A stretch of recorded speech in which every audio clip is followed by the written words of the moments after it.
Insert the empty 1-liter water bladder into the insulated sleeve. Open the bladder and fill it with water or your favorite electrolyte drink.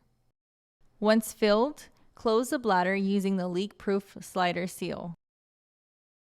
Locate the Velcro tab on the insulated sleeve and loop it through the bladder's slider seal to securely fasten the bladder, preventing any movement during use. Grab the end of the straw and funnel it through the designated straw opening at the front of the shirt. Next, connect the straw to the water bladder.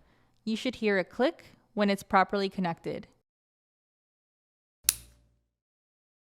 Place the water bladder inside of the shirt's pocket pouch. Zip up the pocket pouch.